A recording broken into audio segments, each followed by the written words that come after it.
ছাদ বাগানে সবাইকে স্বাগতম।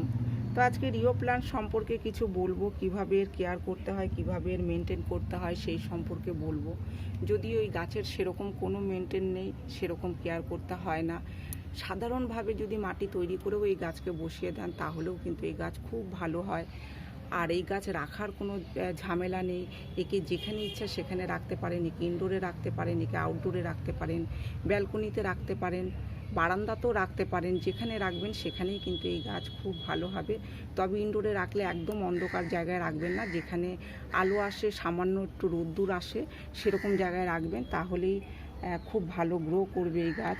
এই গাছ বিভিন্ন কালারের হয়ে থাকে। দেখুন এখানে যেটা রয়েছে, এই যে পেছনে ডিপ পার্পেল কালার আর উপরে এরকম সবুজ আর সাদা দিয়ে খুবই সুন্দর এর কালার, পাতার কালার আমাদেরকে মুগ্ধ করে।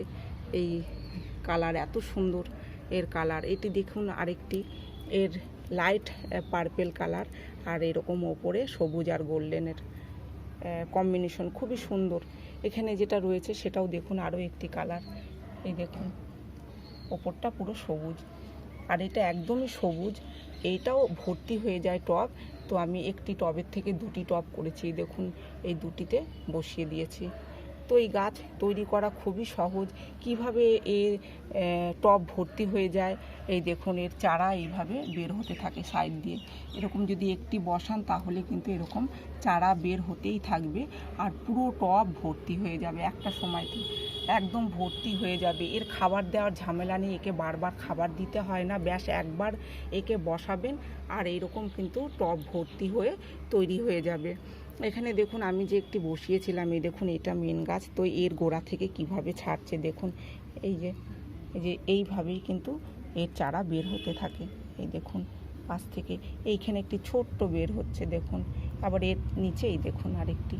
তো এইখানে প্রায় 9-10টি হবে। এই দেখুন চারি সাইড থেকেই কিন্তু দেখা যাচ্ছে। আবার এই দেখুন এই যে পাতার গোড়ার থেকে কিন্তু এইভাবেই কিন্তু এই খুব গ্রো করে।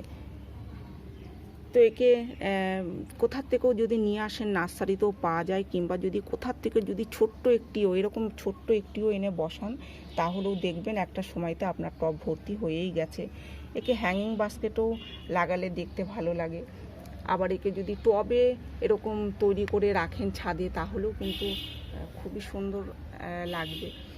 তো এই গাছ তৈরি করা একদমই সহজ। তো এইরকম সহজভাবেই আপনারা গাছ তৈরি করুন।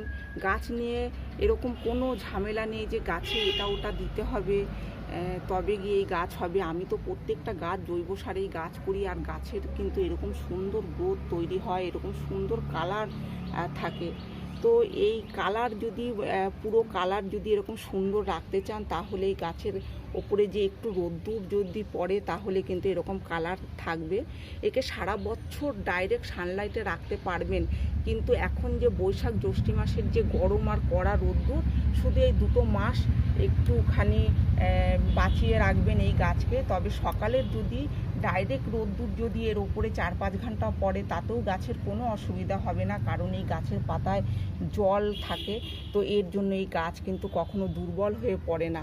তাই এই গাছকে রোদ্দুরেও রাখা যায়, কড়া রোদ্দুরেও রাখা যায়, কিন্তু বৈশাখ জ্যৈষ্ঠী মাসের গরম থেকে এই রোদ্দুরের থেকে একটু বাঁচিয়ে রাখবেন, তা না হলেই গাছের পাতা শুকিয়ে যেতে পারে।